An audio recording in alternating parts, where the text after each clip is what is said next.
ताहले ओमकार होचंती गोटे शब्द ना अक्षर ओम अक्षर ओमकार होचंती शब्द ब्रह्म गोटे दुईटी अक्षर हेले शब्द हब ओम गोटे एमती अक्षर या भितर तीनोटी अक्षर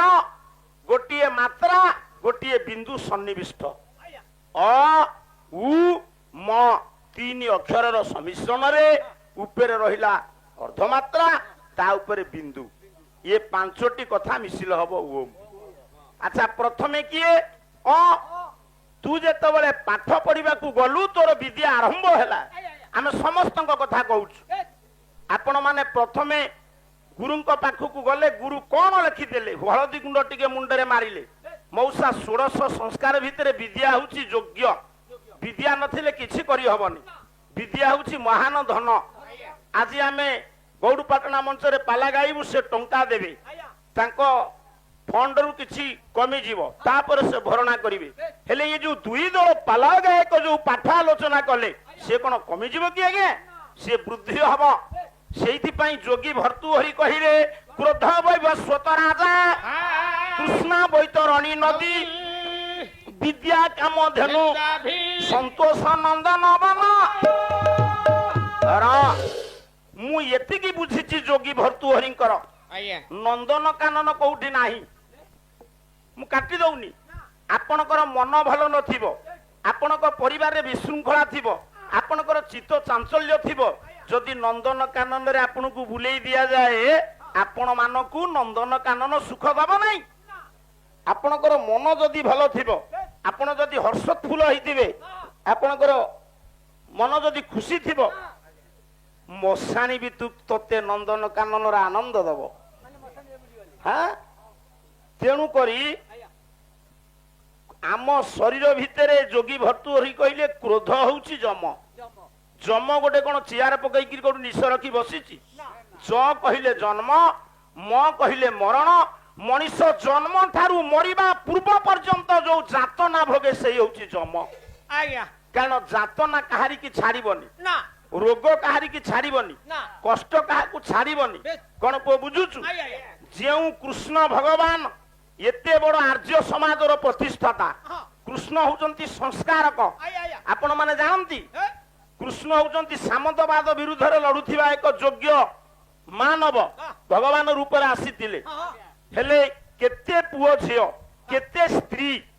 कृष्णकर स्त्री केते जानिचु रामकर सिना गोटिए स्त्री कृष्णकर होची 16108 स्त्री तांको तो थुतिया बंद हो नथिबो कोन थुतिया बंद हो नथिबो हां तू जाई था तू हेतुडी जालिया को बाजल गुडे सुदु तांको पाला वालांकर हमर टणा ओटरा से हमकु जाछा जाई कि कहउचंती किंतु एति की कथा मो संगे से दी तीन थाके पड़ी पाला भल मंद कहूनी आज तांकर भल हबो मोर खराब हे जो सेमती कहि हबन आज गोपाल जेनाकर लक्ष्मीधर राउतंकर पाला होतला सेठी गोपाल जेनार भल हला राउतंकर कमी गला सेठी बड़ कथा नो किंतु एमिति गोटिया जोग तांकर मो संगे जो दी थाके पड़ी सब बेले तांको फोटो मरा ही नहीं आउ जनकर फोटो मरा हिची आसी गाइछन जे हो डायरेक्ट ये बहिना नुह किंतु देखिला बेलू फ आउरी ऊपर तुमे काई एते नंबौछ तुमे जो दिन सोना दास संगे पाली धरिबो जानिबी ठीक गायक मु गर्व करूनी ए पुओ मन रख शिशिर पाढ़ी जने पाला गायक शारीरिक अक्षम स्टेज फिटिंग की कहबे आपण कंठ अछि लोक काई डाकछंती कहलो ता कारण अछि आगो तुमे तर्जमा करिवो गायक पाखरे भलो गुण कोन अछि मंद गुण ऊपर गुरुत्व दबा नहीं सारू को जीवी नहीं कृष्णकर स्त्री जदि हेबा 16108 पिला 60080 तोरी गाँव जदि गोटे बुढ़ार 20-25 नाती नातुणी होइथिबे से हाटू को गला बेले बाटरे पड़ी मरी गला गाँ लोक समालोचना आरंभ करिवे कहबी एते पुओ नाती थेले कोन हबो एइटा पाप करिथिला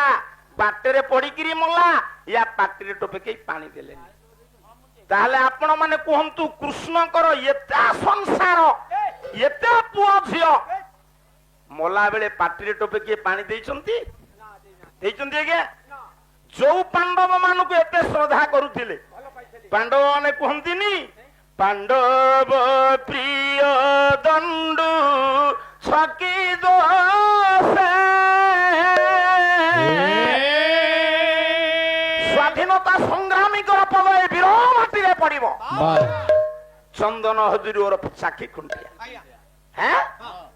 দাণ্ড কুয়ে কথা কে মন্ত দিছে চান্দরে মলিত ছড়ে আপন চান্দরে মেল বাড়ির প্রাণ হে পাণ্ডব নৃত্য কারিঙ্কি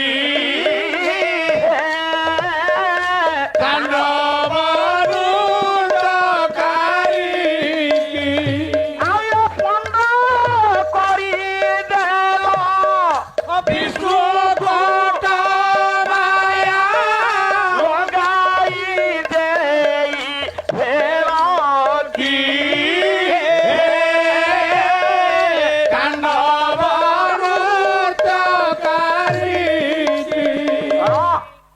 ସବୁ ପୁରାଣ ଘୋଷିଛି ଆପଣ ହଉଛନ୍ତି ପାଣ୍ଡବଙ୍କର ପ୍ରିୟ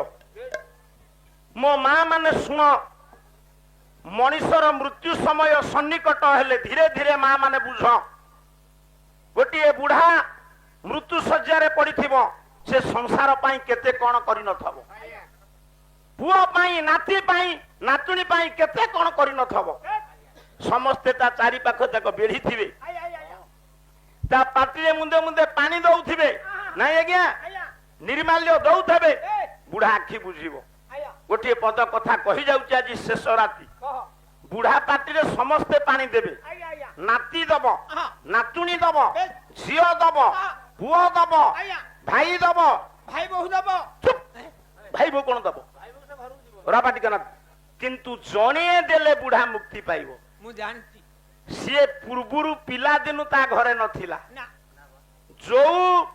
ଲୋକଟି ହଁ ଯୋଉ ଲୋକଟି ହଁ ପିଲାଦିନୁ ହଁ ତା ପାଖରେ ବଢି ନେଇ ତା ପାଖରେ ନାହିଁ ସେଇ ପାଣି ଦେଲେ ସେ ମୁକ୍ତି ପାଇବ ମୁଁ ଜାଣିଛି ସେ ଲୋକ କିଏ କିଏ ସେ ହଉଛି ଶାଳୀ ଶାଳୀ ତା ଶାଶୁ ଘରକୁ ଯିବ ନା ଏଠି ରହିବ ତାହେଲେ କିଏ ପାଣି ଦେଲେ ହବା ଆଜ୍ଞା କହିଲା ସିଏ ତୋ ଘରେ ଜନ୍ମ ନେଇ ନେଇ ନା ତୁ ତାକୁ ଲାଳନ ପାଳନ କରିନୁ କିନ୍ତୁ ସେଇ ପାଣି ଦେଲେ ବୁଢା ମୁକ୍ତି ପାଇବ ସାର୍ ସେ କିଏ ଗୋଟେ ଶ୍ଲୋକ ଗାଉଛି ହଁ କବି ହେଲେ କିଏ କର୍ଦ୍ଦମ ଋଷିଙ୍କ ପୁଅ କପିଳ କପିଳ କହିଲା ପୁତୁନର କାତ ଧାର ପୁତ୍ର କୁଳ ଶ୍ରେଷ୍ଠ ବଧୁସ୍ତୁୟ ଚତୁଆରୀ ବିଂଶ ତ୍ରିନର କାତ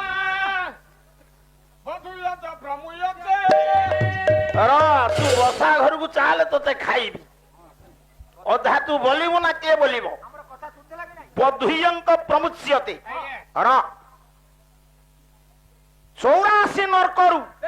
ପୁଅ ଗୋଟିଏ ନରକରୁ ବାପା ମାକୁ ଉଦ୍ଧାର କରେ ଆଜ୍ଞା ଯିଏ ତୋ ଘରୁ ପିଲାଦିନୁ ବଢିନି ନାହିଁ ତୋ ଘରେ ପିଲାଦିନେ କିଏ ବଢିଥିଲା ପୁଅ ଝିଅ କହିଥିଲେ ଯାହାକୁ ତୁ ବୋହୁ କରି ଆଣିଲୁ ସେ ତୋ ଘରର ଝିଅ ନା ଶୁଣୁ ଏତେ ଶ୍ରଦ୍ଧାରେ ଯୋଉ ପୁଅକୁ ପାଳିଥିଲୁ ସେ ପୁଅ ପାଣି ଦେଲେ ତୁ ଗୋଟିଏ ନରକରୁ ଉଦ୍ଧାର ପାଇବୁ ଆଉ ବାକି ତ କଣ ମୁଁ ଏଠି କପିଳଙ୍କ ମତ ଦଉଛି ଚୈତନ୍ୟଙ୍କ ମତ ଦଉନି ଚୈତନ୍ୟଙ୍କ ମତ ଭିନ୍ନ ଚୈତନ୍ୟ କହିଛନ୍ତି ଝିଅ ଉଦ୍ଧାର କରେ କେତୋଟି ନରକରୁ କାହାକୁ 19 ନରକରୁ କିନ୍ତୁ ମୁଁ ଚୈତନ୍ୟକୁ ସମାଲୋଚନା କରୁନି ଝିଅ ତ ପିଣ୍ଡ ଭାତ ଖାଇପାରିବନି ମାଣ ଭୋଗ ଖାଇପାରିବନି ଗୋଟେ ଝିଅର ବାପା ମରିବ ସାଡେ ଶ୍ୱଶୁର ମରିବ ସେ ସୁଧି କାହା ପାଇଁ ହବ ଶସ୍ତ୍ର ଆଉ ଶ୍ୱଶୁର ପାଇଁ ହବ ଆଉ ନରକରୁ କଣ ଉଦ୍ଧାର କରିବ ମୁଁ ସମାଲୋଚନା କରୁନି ଆଜ୍ଞା ଆଜ୍ଞା ଚତୁଆରୀ ବିଂଶ ଇରେ ପୁଅ ଗୋଟିଏ ନରକରୁ ବାପା ମାକୁ ଉଦ୍ଧାର କଲା ବେଳେ ଏ ଗେରୁଆ 83 ନରକରୁ ତତେ କିଏ ଉଦ୍ଧାର କରିବ ଆପଣ ଗାୟକ ଆପଣ କହନ୍ତୁ ସତେ କିନ୍ତୁ ଆପଣଙ୍କ ଠାଣି ଗାୟକ ଉପରେ ଆମ ଜିଲ୍ଲା ଖୋର୍ଦ୍ଧା ଘାଣ୍ଟି ଦେବୁ କଣ ଘାଣ୍ଟି ଦେବୁ ଘାଣ୍ଟି ଦବୁ ଖୋର୍ଦ୍ଧା ଜିଲ୍ଲା ପୁଅ ସିଏ ସେଇ ଯୁଗରେ ଏମିତି ବସିଛୁ ଖୋର୍ଦ୍ଧା ଜିଲ୍ଲା ପୁଅ ଖରା ବେଳେ କୋଉଠି ଥିଲୁ ତାଙ୍କ ବସାରେ କାହିଁକି ସବୁ ବତଉଥିଲି ଚୁପ୍ ଚତୁଆରୀ ବିଂଶ କରି 20 ଗୁଣନ 4 କେତେ 80 ଯୁକ୍ତ 3 83 83 ନରକରୁ କୂଳବଧୂ ଉଦ୍ଧାର କରିବ ବାପା ମା। ଏକଟା କପିଳ କହିଲେ। ବୋହୁ ପାଣି ଦେଇ ନଥବ, ହଁ ମୃତ୍ୟୁ ସହିତ ସଂଘର୍ଷ କରୁଥିବ ବୃଦ୍ଧ, ଗୋଧୂଳି କିରଣ ପଡିଥିବ, ତୁଳି ତଳ୍ପ ଶଯ୍ୟାରେ ପୁଅ ବୋହୁ ଶୁଆଇଥିବେ କାହାକୁ? ବୁଢା। ର ତୁ ଶୁଅନା, ତୋର ତୁଳି ତଳ୍ପ ଶଯ୍ୟା କୋଉଠୁ ଆସିବ? ତୋ ଭାର୍ଯ୍ୟା ତ ତତେ କୋରୋନା ବେଳେ ଖାଇବାକୁ ଦେଲା ନାହିଁ। କାହିଁକି ଦେଲା ନାହିଁ? କହିଲା ରୋଜଗାର ନେଇ ଖାଇବୁ କୋଉଠୁ? କଣ କହିଲା? ବା ବାହାରି ପଇସା ରୋଜଗାର କରୁନୁ ଖାଇବୁ କୋଉଠୁ? ତାମାନେ ଏମିତି ସତୀ ସାଧୀ ପତିବ୍ରତା ସ୍ତ୍ରୀ ଆର ଇଏ କୋରୋନା ବେଳେ ପାଲା ଗାଇଲାନି ବୋଲି କହିଲା ବାଡି ପୋଷା ରୋଜଗାର ନାହିଁ ଖାଇବୁ କୋଉଠୁ? ମୁଁ ତା ଲାଖିଲ କଣ କଲୁ? କୋରୋନା ହେଇନାହିଁ। ତତେ କୋରୋନା ହେଇନାହିଁ, ତୁ କୋଉଠି ରହିଲୁ? ସରପଞ୍ଚକୁ କହିଲି ବୋଧେ କୋରୋନା ହେଇଛି। ସେଇଠି ଯାଇକିରି ରହିଲି। ତୁ ଗୋଟେ କାମ କରୁନୁ, ଗୋଟେ ମଣିଷକୁ ଦରମରା କରିଦେଇକି ଯାଉନୁ ଜେଲରେ ରହିବୁ, ସେଠି ଭଲ ଖାଇବା ପିଇବା। ମଶା କାମୁଡିବେ। କରୁଥିବା ପଗଣ୍ଡ ପାଣି ଦେଇ ନଥବ ବୋହୁ, ସେତିକି ବେଳେ ଝରକା ବାଟେ ଜଣେ ବୁଢାକୁ ଡାକିବ, କହିବ ହେ ଭମରା ବୁଢା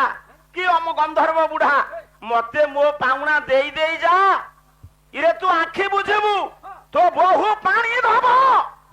ମୋ ପାଉଣା ଟା ଦେଇ ଦେଇ ଯା। ସାରେ ବୁଢା ତ ପଡିଥିବ, ତାକୁ କିଏ ଭିକ୍ଷା ମାଗିବ, କୋଉ ଭିକ୍ଷା ମାଗିବ, ବୁଢା କୋଉ ଭିକ୍ଷା ଦବ? ପାଲାରେ ସବୁ କବି ଆସିବେ, ହେଲେ ବିଶ୍ୱକବି ଆସିବେ ନା? ବିଶ୍ୱକବି ରବୀନ୍ଦ୍ରନାଥ ଟାଗୋର, ସେ ଟାଇଗର କଣ କହିଲେ? ଟାଇଗର ନୁହଁ କି ଠାକୁର ନୁହଁ, ରବୀନ୍ଦ୍ରନାଥ ଟାଗୋର ସେ ଗୋଟିଏ ପଦ କହିଲେ, ସମସ୍ତେ ପାଣି ଦେଲା ବେଳେ ଇଏ ବୁଢା ତ କଥା କହିପାରୁନି, ସେପୁରରୁ ଡାକରା ଆସିଲାଣି, କିଏ ସେ ମାଗୁଛି କଣ? ଗୋଟିଏ ପଦ କହିଲା, ମରଣ ଯେଦିନ ଆସିବେ আমার দুয়ারে কিটাই তসিবে তাকে ভরা আমার পরাণ খানি তসবে তাকে, আমি ভরা আমার পরাণ খালি তোষে যাকে দিবে, কিরে ভরা আমার পরাণ খানি তসবে তাকে, আমি ভরা আমার পরাণ খালি তোকে যাকে দিবে, ভরা আমার পরাণ খানি তসিবে তাকে দিবে আনি, এ ভরা আমার পরাণ খালি তোষে যাকে দিবে, আমি শূন্য বিদায় করিবা নাই গো আমি তালি তাকি କରିବା নাই আমি তাই তাকে। পৌঁছি যাব মরণ। মরণ যেদিন আমার দুয়ার থেকে আসিলেন আমি তাকে কিছু দেইতে হবে, কিছু নেইতে হবে। তেণু বুড়া ভাল জানিছি বঙ্গলা, ସାରେ କଲିକତାର ବୁଢା ଥିଲା। তু চুপ হইব କୋଉଟା ବେପାର କରୁଥିଲା? বড় বড় ভাবছি ବୁଢା ସୁନା ଗଛରେ ବହୁତ ଦିନ ରହିଛି। ইয়ে দিটা যাক আর রক্ষেই তুই দেবেনি। ସାରେ ବୁଢା ସୁନା তু বাড়ি কনা তু দত্ত ভাইনা সাথে রহিকি কমেডি করি এটি তিনটা কমেডিয়ান, ইয়ে দিটা ইয়ে গোটাଏ ଗାୟକ କେତେଟା ଆମର? গায়ক তিনি, ଗାୟକ ইয়ে তাঙ্কর গোটে বিকেএস ব্লক কলা সংস্কৃতি সংঘ, ইয়ে এড়ে চালাকি সিটি ইয়ে গায়ক, ଆଉ ମୁଁ ନଥିଲେ ଇଏ ଖୋର୍ଦ୍ଧା ଜିଲ୍ଲାର ଗୌରବ ଗୋଟେ ରାତି ଚଳେଇ ଦବ। ନର୍ତ୍ତକୀ 3 ଜଣ, ହଁ ତୁ ନର୍ତ୍ତକୀ, ସିଏ ନର୍ତ୍ତକୀ, ଇଏ ନର୍ତ୍ତକୀ, ଛାଡୁ ଛାଡୁକୁ ଯାନା। ଶୁଣୁ, ମରଣ ଯେଦିନ ଆମର ଦୁଆର ଶିଖେ ଆସିଲେନି, ମରଣ ଡାକୁଛି ହେ ବୁଢା ଇରେ ମତେ ଦେ, କଣ ଦବ? ତୋ ପରାଣଟା ମତେ ଦେଇଦେ। ମୋ ପ୍ରାଣ ଭିକ୍ଷା ମାଗୁଛି। ମରିବା ପୂର୍ବରୁ କୂଳ ବଧୂ ଯଦି ପାଣି ଟୋପିଏ ଶ୍ୱଶୁର ମୁହଁରେ ଦେଲା, ବେଶ ମଉସା ତା ବାପା ତଣ୍ଟି ଚିପିକିରି ଏ ବୋହୁ ଆଣିଛି ବେଶ ଯୌତୁକ ବାବଦକୁ। ଆଜ୍ଞା ଇଏ ଏଡେ ଅନାର୍ଯ୍ୟ, ଗାଡି ଦେଇଲାନି ବୋଲି ବୋହୂକୁ 6 ମାସ ଆଣିଲାନି ଘରୁ। ଫେରେ ମୂର୍ଖ, ଆଜ୍ଞା ବୋହୂ ହଉଛି ଗୃହଲକ୍ଷ୍ମୀ, ଲକ୍ଷ୍ମୀ ପରା ବୋହୂ ପାଣି ଟୋପିଏ ଦେଲେ ଶ୍ୱଶୁର ମୁକ୍ତି ପାଇବ। ବେଶ କୋଉ କୋଉ ଜାଗାରେ ବୋହୂର ଦରକାର। ହେ ବାବୁମାନ, ଆପଣ ମାନେ ଦେଖନ୍ତୁ କୂଳବଧୂର କୋଉଟି ଆବଶ୍ୟକତା ଅଛି। ଗୋଟେ ଶ୍ଲୋକ ଗାଉଛି ବାପା, କହିଲା ଧର୍ମାଖ୍ୟାନେ ଶ୍ମଶାନେ ସହ ରୋଗୀ ଯାମତି ଭବେ ସର୍ବଧର୍ମ ତିଷ୍ଠ କୋନ ମୁଚ୍ୟତେ ବନ୍ଧନା। କାଲି କରୁଥିଲ ତୁମେ ରାଘବ ପାଣ୍ଡବ୍ୟ, କିନ୍ତୁ ମୁଁ ତାକୁ କରେନି, ସମାଲୋଚନା କରେ। ଧର୍ମରାଜ ଯୁଧିଷ୍ଠିର ଭଲ ଲୋକ ମୁଁ ଅସ୍ୱୀକାର କରୁନି। ହଁ ଯଦି ତାଙ୍କ ଗୁରୁ ଦ୍ରୋଣ ମରିଥାନ୍ତି ତା ପଛରେ ଯୁଧିଷ୍ଠିରଙ୍କର ହାତ। ଯୁଧିଷ୍ଠିର ପାଇଁ ଦ୍ରୋଣ ମରିଛନ୍ତି, କିନ୍ତୁ ରାମଙ୍କ ପାଇଁ ମରିନାହାନ୍ତି ବିଶ୍ୱାମିତ୍ର, ମରିନାହାନ୍ତି ବଶିଷ୍ଠ। ନା ବାବା ଏଠି ଯେତିକି ଆପଣ ମାନେ ବସିଛନ୍ତି ଶୁଣନ୍ତୁ। କେମିତି ସେ ସମାନ ହବ? କେ କେମିତି ସେ ସମାନ ହବ? ଧର୍ମାଖ୍ୟାନେ ସବୁ ବାବୁ ମାନେ ଜ୍ଞାନୀ ମାନେ ଶୁଣନ୍ତୁ। ଆପଣ ଯେଡେ ଧନୀ ହୁଅନ୍ତୁ, ଯୋଉ ସହରରେ କୋଠା କରନ୍ତୁ, ପ୍ରତିଷ୍ଠା କଲା ବେଳେ ଯଦି କୂଳବଧୂ ଆସି ନେଇ, ଆଜ୍ଞା ନୂଆ ଲୁଗାଟିଏ ପିନ୍ଧି ନେଇ, ବେଶ ଘର ଚାରିପଟେ ପିଠଉ ବାଡ଼େଇ ନେଇ ଗୋବର ପାଣି হ্যাঁ, গোবর পানি সব ঘর প্রতিষ্ঠা পড়ে এটা মুঠুটে কিরে তু কিন্তু পণ্ডিতে শুভ নাই কাহিকি না আমি আর্য মানে হিন্দু মানে প্রত্যেক মাঙ্গলিক কার্যক্রম কলা বেড়ে 5টি কথার আবশ্যকতা আছে স্যার কোন কোন যেতে ডিজে বজা যেতে মদ পানি দিও পিইবাকু যেতে থন্ডা আনি দিও হে মা পুଅ বাহাঘর হউ ঝিও বাহাঘর হউ ঘর প্রতিষ্ঠা হউ মাঙ্গলিক কার্যক্রমরে মুখ্যতঃ 5টি কথা দরকার স্যার কোন কোন কইলা ইয়ে ଦି ପନ୍ଧା ପାଲା ବାଲା ପାଲା ଗାଇବେ ଟଙ୍କା ନେବେ ଇଏ ଯେତିକି ମୂଲ୍ୟ ନାହିଁ ଗୋଟିଏ କଥା ମୋ ମା ମାନଙ୍କ ପାଖରେ ଅଛି ସେ ମୂଲ୍ୟବାନ স্যার কোন কইলা କିନ୍ତୁ ଆପଣ ସେଥିପାଇଁ କେଉଁଠି ପଇସା ନିଅନ୍ତିନି କଣ ଲେଖିଲେ ବଶିଷ୍ଠ ବଶିଷ୍ଠ ସଂହିତା ପୁଅ ମୁଁ କହୁନି ମୁଁ ଶୁଳ୍କ ଶିଖି ସେଗୁଡା ଭୁଲ କଥା ଓଡିଶାରେ ଯେତେ ଗାୟକ ଅଛନ୍ତି ସବୁଠାରୁ ମୁଁ ମୋ ଗୁରୁଙ୍କ ଅପେକ୍ଷା ଗାୟକ ଶେଖର ଜଗନ୍ନାଥ ବେହେରା বে ମୁଁ ଗୁରୁଙ୍କୁ ତ ପୂଜା କରେ ସେ ତ ଆଜି ହେଇଗଲେଣି 102 বে ନିଜେ ଗୁରୁଦେବ କୁହନ୍ତି ସିଏ ମାନନ୍ତି କାହାକୁ ନା ପ୍ରହ୍ଲାଦ ସାହୁ আজ্ঞা କାହିଁକି ମାନନ୍ତି ଜାଣନ୍ତି হ্যাঁ ପ୍ରହ୍ଲାଦ ସାହୁ କମ ପାଠ ପଢି ଏତେ ବହି ଶିଖିଥିଲେ আজ্ঞା ସେମିତି କେହି ଶିଖି ନାହାନ୍ତି না ସରସ୍ୱତୀଙ୍କର ବରପୁତ୍ର ସେ ସ୍ୱତନ୍ତ୍ର ଗାୟକ আজ্ঞା ଏତେ କମ ପାଠ ପଢି ଏତେ କାବ୍ୟ କବିତା ଏତେ ବିଷୟ ଓଡିଶା ମାଟିରେ କୋଉ ଗାୟକ ଶିଖି ନାହାନ୍ତି আইয়ো କହିବାର ତାତ୍ପର୍ଯ୍ୟ କଣ ମା ମାନଙ୍କ ପାଖରେ ଅଛି ମାଙ୍ଗଳିକ କାର୍ଯ୍ୟକ୍ରମରେ ଦରକାର স্যার 500 টাকা କାରଣ ତୁ ସେଗୁଡାକ କିଛି ଜାଣିନୁ না ତୋ ঘরକୁ ବ୍ରାହ୍ମଣ আসেনি ହୋମ হেলা নাই କିଛି ହେଇନି না କାହିଁକି কেমতে হব ব্রাহ্মণ যোতে দরকার হে কেমতে হেলানি আমার ତୋର କଣ ପୁଅ ଝିଅ କେହି ବାହାଘର ହେଇନାହିଁ মো বাহাগরে যাও বাহাগরে বহুত আমার ତୁ ବାହା ହେଇନୁ না ମାନେ ভালো পাইকি নাই বলি ତା ଭଲ ପାଇଲେ କଣ ବାହା ହନ୍ତିନି ବେଦୀରେ বাপা মনা করে বেটি হবনি ତୋ ବେଳକୁ ବାହାଘର ବେଦୀ ହେଇନି ବ୍ରାହ୍ମଣ ଆସିନାହାନ୍ତି না না ତୋର 3ଟା ପୁଅ সে মোর ভলিয়া আনিকি পড়ে আইলি ଓହୋ ଆଚ୍ଛା ଆଚ୍ଛା 3 ଝିଅ জোরে পড়েলেনি ପଳେଇଲେଣି କଣ ହାଟକୁ না না ভালো পাইকি গলে ଆଚ୍ଛା ସାନ ଝିଅ ଅଛି କନ୍ୟାଦାନ କରିବୁ ଶଙ୍ଖରେ ପାଣି ଟେକିବୁ ନନା ଆସିବେ ବରୁଣ ପୂଜା ସଂକଳ୍ପ ସ୍ୱସ୍ତି ବାଚନ ପୁଣ୍ୟାହ ବଚନ ପଢିବେ হবনি କାହିଁକି মো স্ত্রী কৌ ঠালা সিয়ে দিব ସାନ ଝିଅ হ্যাঁ କାହା ସାଙ୍ଗରେ ভগিয়া বুড়িয়া নাতি সাঙ্গে দিব ଆଉ কেবে দিব এ ঠাড়া খাইবা ତୁ ବ ସେ ତାର ଯେବେ ଯିବ ତୁ କେ যাহলে আমি ভোজ ভাত করি ର ତୁ କାହିଁକି ଯିବ मला দেইতি দেবাকু আউ କଣ ଦେଇଛୁ মোবাইল କେତେ ଟଙ୍କାରେ 18000 18,000 ଟଙ୍କାରେ ତୋ ଝିଅ ପାଠ ପଢି ନେଇ ଦେଇଛୁ କାହିଁକି কেবল ভালো পাইকি দিবে বেটি ଆଉ ତାହେଲେ ୟା ଭିତରେ ସାମାଜିକ ଶିକ୍ଷାଟା ଦେଖନ୍ତୁ ପୁଅ କହିଲା ପୁଅ ଗୀତ ବାଦ୍ୟଂଶ ଶଙ୍ଖ ବେଦ ସମୁତ ଭବନ ପଞ୍ଚ ଘୋଷ ଇତି ପ୍ରକଟ ଶୁଭ କର୍ମଣି ନିଜ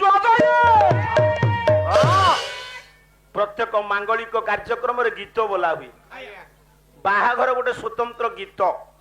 ମୁଁ ଏପର୍ଯ୍ୟନ୍ତ ଖୋଜୁଛି ମୁଁ ପାଉନି ଆଜ୍ଞା ବାହାଘର ସ୍ୱତନ୍ତ୍ର କୋଉଠି ଗୋଟେ ଗୋଟେ ଗୀତ ଥାଏ ଇଏ ଯୋଉ ଗୀତ ନଡିଆ ତେଲ ଗୀତ ନୁହଁ ନନି ଗୀତ ନୁହଁ ବାହାଘର ଗୀତ ଅଛି ଗୀତ ବାଦ୍ୟ ବାହାଘର ବାଦ୍ୟ ନାହିଁ ଆଜ୍ଞା ଯେତେ ବାଜା ବଜା ଯୋଉଠି ନାଗରା ବାଜା ମାଧୁରୀର 2ଟା ଅର୍ଥ ହୁଳହୁଳି ମହୁରୀ ଯେତେ ମାଙ୍ଗଳିକ କାର୍ଯ୍ୟକ୍ରମ ହବ ମୋ ମା ମାନେ ଝିଅ ମାନେ ବୋହୂ ମାନେ ଶୁଣ ହୁଳହୁଳି ଦରକାର ସବୁ ଝିଅ ମାନେ ହୁଳହୁଳି ଶିଖ ହୁଳହୁଳିର ମର୍ଯ୍ୟାଦା ବହୁ ଉର୍ଦ୍ଧ୍ୱରେ ଗୀତ ବାଦ୍ୟଞ୍ଚ ମାଧୁରୀ ଶଙ୍ଖ କଲ୍ୟାଣକାରୀ ହୁଅନ୍ତୁ ନାରାୟଣ କଣ ଇଏ ପୁଅ ନା ପୁଅ ନା ପୁଅ ଆଉ କଣ ଅସୁବିଧା ହଉଛି ହଁ ଠିକ ଅଛି ଆମେ ଚିହ୍ନିବା ପାଇଁ ପୁଅ ଦେଇଛୁ ଏବେ ଗୋଟେ 2ଟା ହଉଛନ୍ତି ସେତେବେଳେ 10-12ଟା ହଉଥିଲେ କାଳେ ବାଉଳା ହବ ଚିହ୍ନିବାକୁ ନାଁ ଦିଆ ହଉଥିଲା କୈବର ତ ମାଛ ଚିହ୍ନିବାକୁ ନାଁ ଦେଇଛି ଚାଷୀ ଧାନ ଚିହ୍ନିବାକୁ ଯେହେତୁ ତୋର ତେଣୁ କରି ତୁ ତାଙ୍କର ନାଁ ଦେଇଛୁ ହଁ କେଡୁଏ ତାହେଲେ ମା ମାନଙ୍କର ହୁଳହୁଳି ମାଙ୍ଗଳିକ କାର୍ଯ୍ୟକ୍ରମର ଆବଶ୍ୟକ ଶଙ୍ଖ ବାଜିବ ମାଙ୍ଗଳିକ କାର୍ଯ୍ୟକ୍ରମରେ ବ୍ରାହ୍ମଣ ମାନେ ବେଦ ପାଠ କରିବେ ଯେତେ ବଡ କାର୍ଯ୍ୟକ୍ରମ ହଉ ମୋ ମା ମାନେ ଯଦି ହୁଳହୁଳି ନ ଦେବେ ସେ କୌଣସି କାର୍ଯ୍ୟ ସଫଳ ହବ ନା ତେଣୁ ଯିଏ ପାଣି ଦଉ କୂଳବଧୂ ପାଣି ଦବ ଡକ୍ଟର ମାଧର ମାନସିଂ ପାରିକୁଦଗଡର କବି। ଆରେ ବାପା ପୁଣି ସାଡକୁ ପଳେଇ ଯାଉଛି। ଇଏ ଅଞ୍ଚଳ ଗୋଟେ ଏମିତି ଆପଣ ମାନେ ଯୋଗ୍ୟ କଥାକୁ ଆପଣ ମାନେ ଭଲ ପାଆନ୍ତି। କେତେ ପ୍ରଶଂସା କରିବି ମୋ ବର୍ଣ୍ଣନା କରିପାରୁନି ଅବର୍ଣ୍ଣନୀୟ। ପୁଅ ଲେଖିଲେ ଡକ୍ଟର ମାଧର ମାନସିଂ କଲା କୂଳବଧୂ ଯେବେ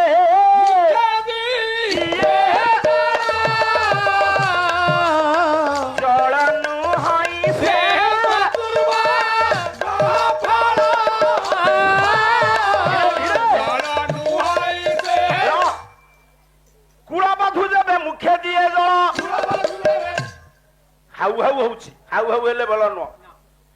କୂଳବଧୂ ଯେବେ ମୁଖେ ଦିଏ ଜଳ ଏମିତି ନରମିକି ଧରୁନା ଜଳ ନୁହଁ ସେ ଚତୁର୍ବର୍ଗ ଫଳ କେମିତି ସେଟିଂ ଜଗତସିଂହପୁର ବେଗକୁ ଏ କୁଆଡେ ଛିନେଇ ଦେବେ ପୋତା ଫଟୋ ମରା ହେଇଛି ଏ ହେଇଛନ୍ତି ପାଲା କରିବାକୁ ସନା ଦାସ ବିଷ ଖାଇ ମରିବ ଆସିବ ନାହିଁ ବଧୂ ଯେବେ ମୁଖେ ଦିଏ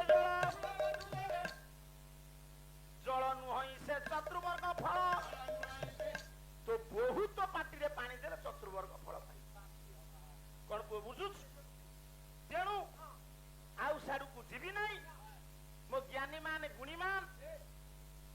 ଯେତେବେଳେ ତୁ ପାଠ ପଢିଲୁ ପ୍ରଥମେ ଗୁରୁ ତୋତେ କଣ ଲେଖେଇଲେ ସିଏ 49 ଅକ୍ଷର ଭିତରେ ଅଛି ଅ ଠାରୁ ଲ ଯାଏ ତା ଭିତରେ 3ଟା ଶୂନ ଅଛି ଟ ପାଖରେ ଗୋଟେ ଶୂନ ଅଛି ଠ। ଗୁରୁ ଯେତେବେଳେ ସିଲଟରେ 3ଟା ଶୂନ ଲେଖିଲେ ସାର୍ ତା ଭିତରୁ କେହି ଠ ଅଛନ୍ତି ପ୍ରଥମ ଶୂନକୁ କହିଲେ ଦ୍ୱିତୀୟ ଶୂନ ତୃତୀୟ ଶୂନ ହେଲେ 3ଟା ଯାକ ଦେବତା ତ ଏକ ଭଳି ନୁହଁ। ବ୍ରହ୍ମା ଚତୁରାନନ ପକ୍ୱଶ୍ମଶ୍ରୁ ବୁଢା ବୃଦ୍ଧ ଶଙ୍କର ଭଗବାନ ଉଲଗ୍ନ। ଓହୋ ତୁ ସାଡୁ କାହିଁ ଯାଉଛୁ ସେ ଦିଗମ୍ବର ଦିଗ ବାହାରେ ରହିଲେ ସେ ଲୁଗା ପିନ୍ଧିବା ପରି ଜଣା ପଡିବ। ଆଉ ଶିବଙ୍କର ବସ୍ତ୍ର କଣ କୋଉ ଦୋକାନରେ ଅଛି ନାହିଁ ମୁଣ୍ଡ ପାଚ ଭଗବାନ ନାରାୟଣ କରି ଚତୁର୍ବାହୁ ସେ ହେଲେ ସ୍ୱତନ୍ତ୍ର ଦେବତା। ଇଏ 3 ଜଣଙ୍କର ରୂପ କାହା ସାଙ୍ଗରେ ହେଲେ 3 ଶୂନ କରି ଗୁରୁ କହିଲେ ପ୍ରଥମ ଶୂନ ଦ୍ୱିତୀୟ ଶୂନ ତୃତୀୟ ଶୂନ ଗୁରୁ କହିଲେ ଆଗ ତତ୍ୱାର୍ଥ ଚିନ୍ତାମଣି କହୁଛି ଆଗ ବିଷ୍ଣୁ ଆଗ ବ୍ରହ୍ମା ନା ଆଗ ବିଷ୍ଣୁ ତତ୍ୱାର୍ଥ ଚିନ୍ତାମଣି କହୁଛି ବିଷ୍ଣୁ। ହେ ମୋର ଜ୍ଞାନୀନ୍ଦ୍ର ପୁଙ୍ଗ ଆପଣ ଅନେକ ବରିଷ୍ଠ ପାଲା ଗାୟକଙ୍କର ପାଲାକୁ ଶୁଣି ଶୁଣି ତର୍ଜମା କରିଛନ୍ତି। ଗୁରୁ କହିଲେ ପ୍ରଥମରେ ବ୍ରହ୍ମା ତତ୍ୱାର୍ଥ ଚିନ୍ତାମଣି କହୁଛନ୍ତି ବିଷ୍ଣୁ ଆଗ ବ୍ରହ୍ମା ନା ଆଗ ବିଷ୍ଣୁ ଗୁରୁ କଥା ଠିକ ତତ୍ୱାର୍ଥ ଚିନ୍ତାମଣି ନା କେମିତି ଠିକ ହବ ତାକୁ ଦେଖିବାକୁ ପଡିବ। ତୋ ପରିବାରରେ ବଡ ଆଗ କିଏ ତାପରେ ତୁମେ ଇଏ ବ୍ରହ୍ମା ବିଷ୍ଣୁ ମହେଶ କାଲି କହିଥିଲି ଇଏ 3 ଜଣଙ୍କ ଭିତରେ ବାପ